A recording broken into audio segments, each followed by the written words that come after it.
had to do an errand, had to pick a peck of snide in a dark and gloomy snide field that was almost 9 miles wide.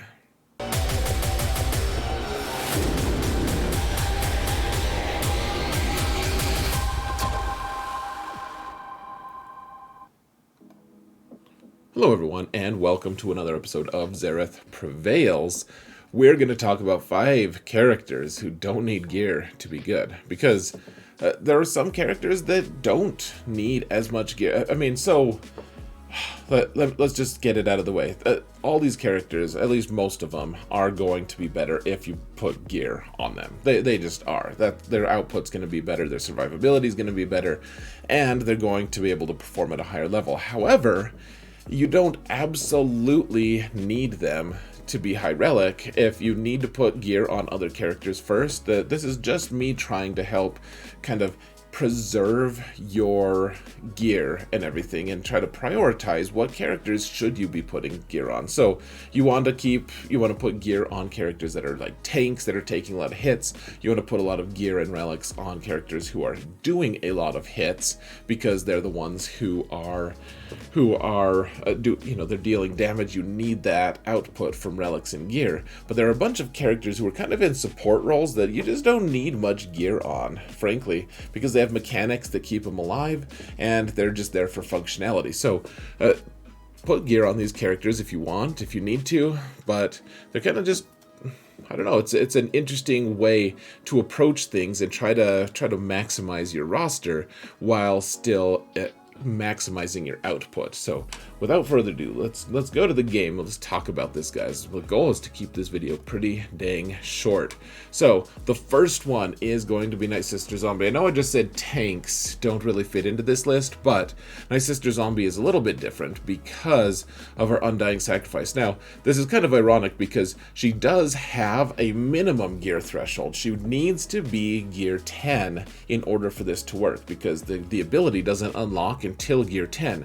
But then once you get gear 10, then just stop. Don't put more gear on her, because you want her to die. You want the Night Sisters team to continuously get stronger through her death, because she keeps coming back, and then she can regain her taunt a lot of the time as well. So you guys can read the kit. Most of us know how zombie works at this point, and I can't spend the time holding your hand all the way there. But the thing is, if she's really high relic and she's really tough to kill, then Night Sister Zombie is actually hurting your team in some ways, because you want her to die, because old Daka is gaining that max percent health, Saj is gaining extra offense and percent health. Like, both of those guys are ramping up. Telzin really wants her to keep being hurt so that she gains turn meter. Zombie is better off as a paper zombie in the long term. I know that she's needed in some Rancor builds and everything, and that means you have to get a Relic 5 and everything, but unless you need her at Relic 5, she's a great candidate for putting gear 10 on and then never doing it again. This is on my alt account, and you can see she's gear 10. She's not going to move from there for a while. And for that matter, guys, you can have your Talzin and your Spirit super low gear as well if you want to follow that course of action.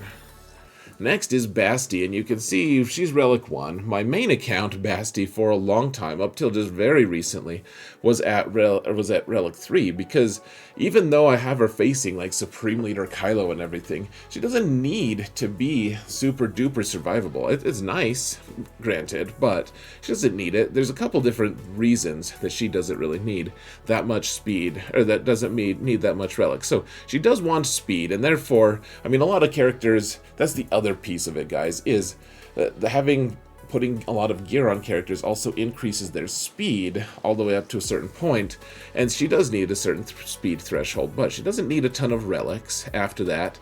And so, I mean, it's nice that you can just get her to Relic 1, and I've killed a ton of Supreme Leader Kylos with this account, with just this Relic level, but you can also keep her lower. I mean, you can keep her gear 11 if you wanted to. You want So the main thing, guys, is first off, she's got her cool leadership, and that's early game. She can even relic 8, or sorry, gear 8, be pretty effective, just because she gains all this protection up, and she gives that to everyone on her team, and so the protection up is all based on her max health. Now, granted, if you put a lot of relics on her, that's actually going to increase her health quite a bit, and therefore it's going to maximize her protection. Now, this is me being a little bit dumb on the I've wanted to maximize her speed on this account, or not maximize necessarily, but get it to a certain threshold. So she's met that threshold, but she doesn't, health would be more ideal for her than protection, is all I'm trying to say. So don't take everything I'm showing you guys for granted. But here's the thing, guys. She's there to be someone who, as long as she meets the speed thresholds, she's there to ability block, which she doesn't get much potency anyways from her actual gear. You can see, she's at 70%, she gains 58% of that from mods, so she's gained 12 from gear, not much. So she's an ability block on basic, and she does the rally move that's pretty good. That gives everyone buffs and calls to assist. She does the stun, which is also nice, and buff immunity. And then she also provides the legendary battle meditation, none of which requires high gear level. So as long as she's staying alive, and she doesn't have to be the leader, as long as she's with Jedi who give her foresight, that give her a lot of other cool buffs, she doesn't need a ton of gear. Now, is she better with a lot of gear? Yeah, I'd rather, if someone's like, hey, would you like your Basty free of charge to be Relic 7? I'd be like, hell yeah, do that on all 3 of my accounts, please, right now.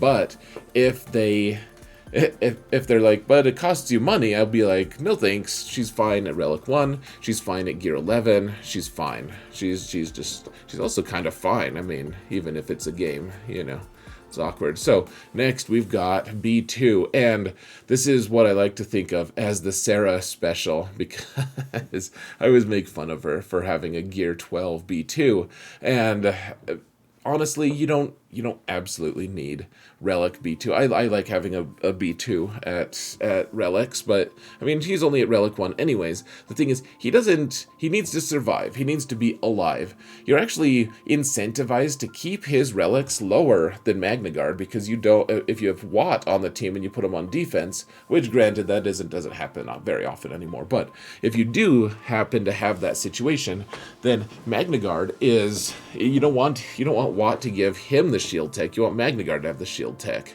You don't want him to get hit. You want other people to get hit, and then he just kind of hangs out. He has healing mechanics from B1, and then he doesn't need to be fast because he gains all this turn meter. From his unique, he has a 40% chance to gain 100% turn meter whenever another ally is evaded or damaged by an attack, and so he gains that turn, and then he mows them down. That's what this is called, mow down. Mow down, not a hoe down. But yeah, dispel all positive. You guys know how B2 works. You can read the kit if you don't, but that's what he gains, a ton of turn meter, and he has ways to stay alive. In fact, you don't want him to be too survivable. You just want him to hang out in the corner there, and so. Yeah, Gear 12 is probably fine. And if he dies, he actually Grievous benefits, because he takes a bonus turn. He does his AoE, all of that stuff. And does he benefit? Would he benefit from being Relic 7? Of course. Of course he would. I would love him at Relic 9. I mean, why not? If it's free, if they're just handing it out to just people who have B2 for some reason. But we know that that's not the case, and therefore you can kind of scrimp on gear with him a little bit. Watt is another one, guys. Yeah, I know he's a character that's a requirement for an unlock elsewhere for Kenobi. You need him Relic 7. So I have him Relic 7, even on this account. But he's a character that, because he takes his bonus turn at the start of the battle, Watt gains a bonus turn and access to the tech. So usually you only need one tech on a team to make things work the way you need to. Now granted, there's some comps you need him to take another turn, and in that case it's nice to get him all of his speed at least to get him to relics. But if you only want to get one, if you only need to get one on him, then honestly, like, this isn't bad. It's not bad to just keep him at like gear 8. You don't need him 7 stars, relic 7, all this stuff. You just don't. That's not a necessary component to him achieving victory. You just need him to go first, which he already does, as long as he's like, I think he needs gear 8 in order to get the mass manufacturability. Or maybe it's over, I don't know. I think you need him gear 8, gear 7, something like that. And then after that, you don't need to put gear on him. He just pops in, throws some buffs on people, and then dies, and people don't care because he's already put his buffs on people. So that's one use of him. Like, keep in mind, if you want to have the same principle of like, oh, I'll just use Han Solo to do the same thing. He'll just go first. He'll stun someone, start the turn meter train. Han Solo really benefits from relics because he does a lot of damage. Watt doesn't care about relics. He just wants to add some stuff. I mean, yeah, it's better if he survives and he's able to contribute to the fight the whole time, but a lot of times he can just die. He's expendable. Last and probably not least, Hermit Yoda, guys.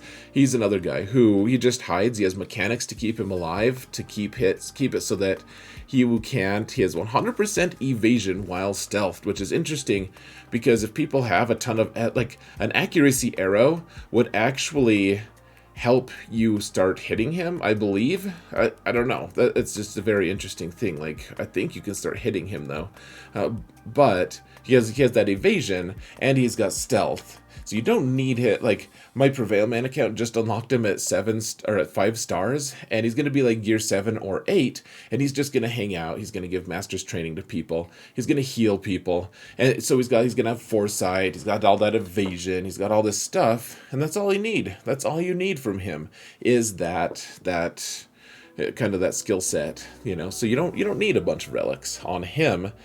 Until you need him as an unlock character later down the line, and then of course you have to acquiesce to their unreasonable demands. But guys, what characters do you think should be lower gear? What other characters operate well with low gear? Now, don't say all of Bad Batch, because we're going to do a video on that actually in a little bit. Bad Batch and Night Sisters, but like, what other characters belong on this list? Let me know in the comments. Help me mount the algorithm, folks. Only you can help me to mount the algorithm together. I love you all. Thank you all so much for watching, and remember that in all things, Zareth prevails.